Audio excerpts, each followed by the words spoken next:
સૌરાષ્ટ્ર કચ્છ દક્ષિણ ગુજરાતમાં વરસાદી માહોલ। રાજ્યમાં લાંબા વિરામ બાદ મેઘરાજાએ ફરી ધમાકેદાર બેટિંગ કરી। અષાઢી બીજના પાવન દિવસે સૌરાષ્ટ્ર દક્ષિણ ગુજરાત કચ્છ અને ઉત્તર ગુજરાતના અનેક વિસ્તારોમાં વરસાદી માહોલ જામ્યો। વરસાદથી ખેડૂતોમાં ખુશીનો માહોલ છે। ગીર સોમનાથમાં ગાઢ વાદળો વચ્ચે મેઘમહેર જોવા મળી। તાલાળા ગીરના પાણીકોઠા, જાવંત્રી, લીમદ્રા અને ગીર વિઠ્ઠલપુર સહિતના ગામોમાં વરસાદી ઝાપટા વરસ્યા। તો સૂત્રાપાડાના પ્રાચીન તીર્થમાં પણ અષાઢી બીજના દિવસે વરસાદ વરસતા ભક્તોમાં આનંદની લાગણી જોવા મળી। 10 દિવસના વિરામ બાદ આવેલા વરસાદથી ખેડૂતોને રાહત મળી છે અને વાવેલા પાકોને જીવનદાન મળ્યું છે। દક્ષિણ ગુજરાતના સુરત જિલ્લામાં પણ 2 દિવસથી વરસાદી માહોલ જામ્યો છે। બારડોલી, મહુવા, માંગરોળ, ઉમરપાડા, કામરેજ અને ઓલપાડ સહિતના વિસ્તારોમાં ધીમી ધારે વરસાદ વરસ્યો। ડાંગરની રોપણી માટે આ વરસાદ આશીર્વાદ સમાન બન્યો છે। જોકે કામરેજમાં ભારે વરસાદને કારણે નેશનલ હાઈવે 48ના સર્વિસ રોડ પર ફરી પાણી ભરાતા વાહન ચાલકોને મુશ્કેલીનો સામનો કરવો પડ્યો। કચ્છમાં પણ અષાઢી બીજના દિવસે વરસાદના શુકન જોવા મળ્યા। ભચાઉના લલિયાણા ગામમાં વરસાદ વરસતા કચ્છી 9 વર્ષની ઉજવણી વચ્ચે લોકોમાં ખુશીનો માહોલ જોવા મળ્યો। જૂનાગઢના કિશોદ અને વંથલી પંથકમાં લાંબા વિરામ બાદ મેઘરાજાની એન્ટ્રી થઈ। સવારથી વાદળછાયું વાતાવરણ વચ્ચે વરસાદી ઝાપટા વરસતા ગરમીમાંથી રાહત મળી। તો અરવલ્લીના મોડાસા તાલુકાના સરડોઈ અને ટીંટોઈ ગામ પંથકમાં ધોધમાર વરસાદ વરસ્યો। સરડોઈમાં અનેક જગ્યાએ પાણી ફરી વળ્યા, જ્યારે કપાસ, સોયાબીન અને મગફળી જેવા પાકોને આ વરસાદથી ફાયદો થવાની આશા વ્યક્ત કરવામાં આવી રહી છે। એકંદરે રાજ્યના અનેક વિસ્તારમાં વરસાદી વાપસીથી ખેડૂતોના ચહેરા પર ખુશી ફરી જોવા મળી છે। હવે સૌની નજર આગામી દિવસોમાં મેઘરાજા કેવી રીતે મહેર કરે છે તેના પર છે। કચ્છના ચોબારી અને કકરવામાં ધોધમાર, તો ડાંગ, વડોદરા, જામનગરમાં નેવાધાર। કચ્છના ચોબારી આસપાસ વરસાદી માહોલ જોવા મળ્યો। ચોબારી અને કકરવા વચ્ચે સારો વરસાદ વરસતા વરસાદી પાણી રોડ પર ફરી વળ્યા હતા। વરસાદના દ્રશ્યોના વિડીયો સોશિયલ મીડિયા પર વાયરલ થઈ રહ્યા છે। આ વાયરલ વિડીયોમાં જોઈ શકાય છે કે પુલ પરથી પાણી વહેતું થતા વાહન ચાલકો અટવાયા છે। તો ડાંગ જિલ્લામાં પણ મેઘરાજાની એન્ટ્રીથી વાતાવરણમાં ઠંડક પ્રસરી। વઘઈ અને આહવામાં ધીમી ધારે વરસાદ વરસ્યો, જ્યારે સાપુતારા સહિતના વિસ્તારોમાં વાદળછાયું વાતાવરણ જોવા મળ્યું। અષાઢી બીજના દિવસે વરસાદને આદિવાસી સમાજમાં શુભ માનવામાં આવે છે, જેને લઈને લોકોમાં ખુશી જોવા મળી રહી છે। વડોદરા જિલ્લાના સાદલીમાં મેઘરાજાએ તોફાની બેટિંગ કરી। કાળા ડિબાંગ વાદળો વચ્ચે ધોધમાર વરસાદ વરસતા રસ્તાઓ ભીંજાયા અને વાતાવરણમાં ઠંડક પ્રસરી ગઈ। વરસાદથી ખેડૂતોમાં પણ ખુશીનો માહોલ છે અને પાકને ફાયદો થવાની આશા છે। જામનગર જિલ્લાના ધ્રોલ પંથકમાં પણ લાંબા સમય બાદ વરસાદ વરસતા ખેડૂતોના જીવમાં જીવ આવ્યો। નાના ગરેડિયા સહિતના વિસ્તારોમાં વરસાદ પડતા ખેડૂતો ખુશખુશાલ જોવા મળ્યા, જોકે હજુ પણ સારા વરસાદની આશા યથાવત છે। મોરબી શહેર અને ગ્રામ્ય વિસ્તારોમાં પણ મેઘરાજાએ મહેર કરી છે। ટંકારા પંથકના ગજડી ગામ સહિત અનેક વિસ્તારોમાં વરસાદ વરસતા ખેડૂતોમાં આનંદ છવાયો। મહેન્દ્રનગર, વાવડી, રવાપર, લીલાપર, રાજપર, ચાચાપર, વીરપર, લાલપર અને લખધીરપુર જેવા વિસ્તારોમાં પણ વરસાદ નોંધાયો છે। એકંદરે રાજ્યના વિવિધ વિસ્તારોમાં વરસેલા વરસાદથી ખેતીને આશા મળી છે। સૌરાષ્ટ્રમાં મેઘમહેર, ખેડૂતોમાં ખુશીનો માહોલ। સૌરાષ્ટ્રના અનેક જિલ્લાઓમાં વરસાદી માહોલ જામતા ખેડૂતોમાં ખુશીની લહેર ફરી વળી છે। લાંબા વિરામ બાદ વરસેલા વરસાદે ગરમી અને બફારાથી પણ લોકોને રાહત અપાવી છે। અમરેલી જિલ્લામાં મેઘરાજાએ ધમાકેદાર પધરામણી કરી। સાવરકુંડલા શહેરમાં ધોધમાર વરસાદ વરસ્યો, જ્યારે અમરેલી, બગસરા અને આસપાસના વિસ્તારોમાં પણ મેઘમહેર જોવા મળી। વડેરા, રંગપુર સહિતના અનેક ગામોમાં વરસાદી ઝાપટા વરસતા ભારે બફારાથી લોકોને રાહત મળી, તો ખેડૂતોના ચહેરા પર ખુશી છવાઈ ગઈ।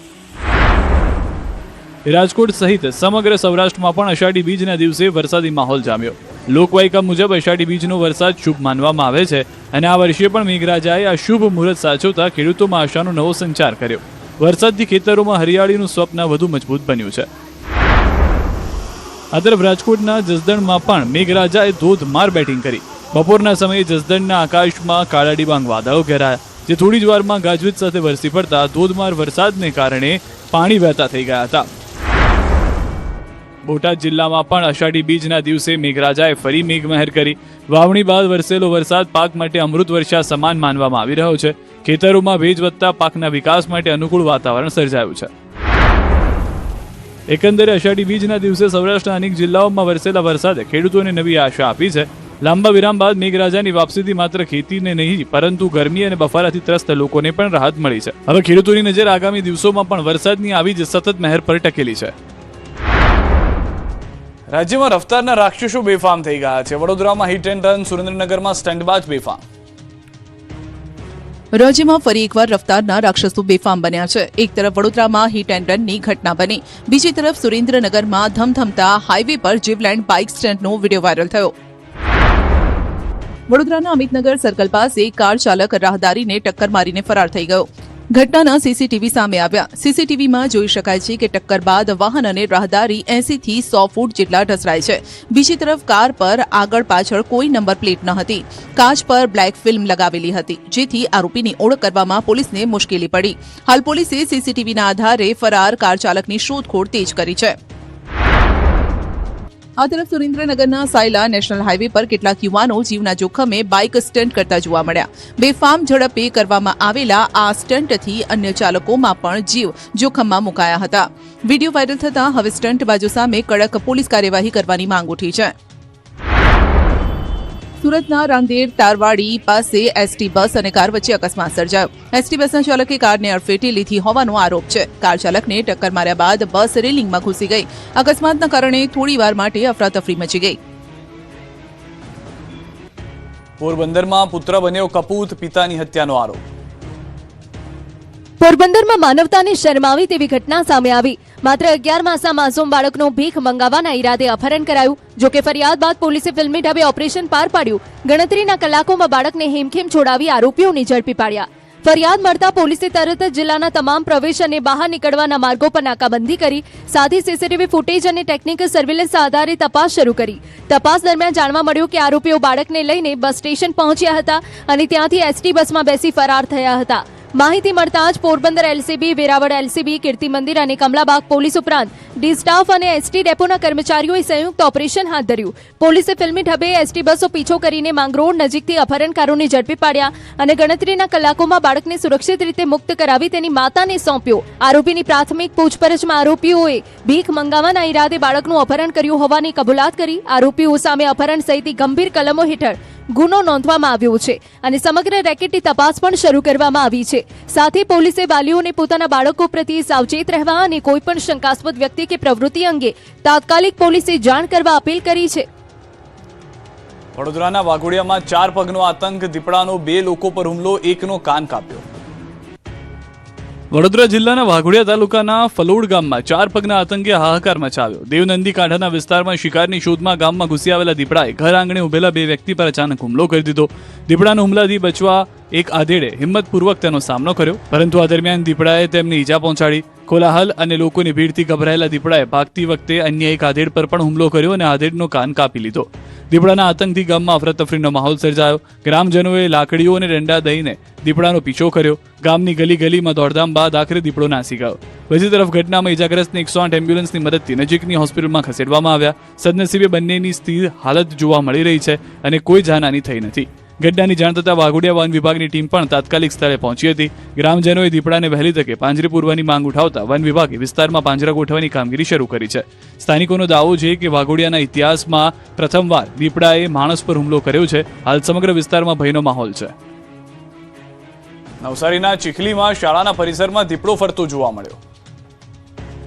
નવસારીની ચીખલીમાંથી પણ 4 પગના આતંકના દ્રશ્યો સામે આવ્યા. મેણકચ્છ ગામની પ્રાથમિક શાળા નજીક દીપડો દેખાતા વિદ્યાર્થીઓ, વાલીઓ અને શિક્ષકોમાં ભયનો માહોલ સર્જાયો. રાત્રિના સમયે શાળા પાસે ફરતા દીપડાના દ્રશ્યો સીસીટીવી કેમેરામાં કેદ થયા, જેમાં દીપડાની દીવા જેવી આંખો જોઈ શકાય છે. શાળા નજીક દીપડો દેખાતા વાલીઓ અને શિક્ષકોમાં ચિંતાનો માહોલ જોવા મળી રહ્યો છે. ઘટનાની જાણ થતાં જ વન વિભાગની ટીમ તાત્કાલિક સ્થળ પર પહોંચી હતી અને સમગ્ર વિસ્તારનું નિરીક્ષણ કરીને જરૂરી તપાસ હાથ ધરી છે. સાથે જ દીપડાને પકડી લેવા માટે શાળા નજીક તાકીદે પાંજરું પણ ગોઠવવામાં આવ્યું છે. હાલ ગ્રામજનોને સાવચેત રહેવા સૂચના આપવામાં આવી છે, જ્યારે વન વિભાગ દીપડાની હિલચાલ પર સતત નજર રાખી રહ્યું છે. શાળા નજીક દીપડાની હાજરીને લઈને સમગ્ર વિસ્તારમાં ભયનો માહોલ જોવા મળી રહ્યો છે. ગુનેગારોનો પોલીસને ખુલ્લો પડકાર, ક્યાંક છૂટા હાથની મારામારી, ક્યાંક ફાયરિંગ. રાજ્યમાં ગુનાખોરીની ઘટનાઓ ચિંતાજનક રીતે સામે આવી રહી છે. વડોદરામાં ખુલ્લેઆમ મારામારીનો વિડીયો વાયરલ થયો. અરવલ્લીમાં પ્રેમ સંબંધની શંકામાં યુવકની હત્યા થઈ. દ્વારકામાં જમીનના વિવાદમાં ફાયરિંગ થયું તો સાબરકાંઠામાં એક યુવકનો રહસ્યમય હાલતમાં મૃતદેહ મળી આવતા સવાલો ઉઠ્યા. વડોદરાના સાવલી તાલુકાના કરચિયા ગામ નજીક રાજ ઇન્ડસ્ટ્રીયલ પાર્ક સામે ખુલ્લેઆમ મારામારીનો વિડીયો સોશિયલ મીડિયામાં વાયરલ થયો છે. વિડીયોમાં કેટલાક શખ્સો દંડા અને પાઇપ લઈને એકબીજા પર હુમલો કરતા જોવા મળે છે. સાંજના સમયે લુખ્ખા તત્વોના આતંકની ચર્ચા વચ્ચે સમગ્ર વિસ્તારમાં ભયનો માહોલ સર્જાયો. જો કે મારામારી પાછળનું સાચું કારણ હજુ સુધી સામે નથી આવ્યું. બીજી તરફ અરવલ્લીના ભિલોડાના મહેરુ ગામમાં પ્રેમ સંબંધની શંકાએ એક યુવકનો જીવ લીધો. ભાઈએ પોતાની બહેનના પ્રેમી પર પથ્થર વડે હુમલો કરી તેની હત્યા કરી હોવાનું સામે આવ્યું છે. પ્રાથમિક શાળા નજીકથી યુવકનો મૃતદેહ મળી આવ્યો.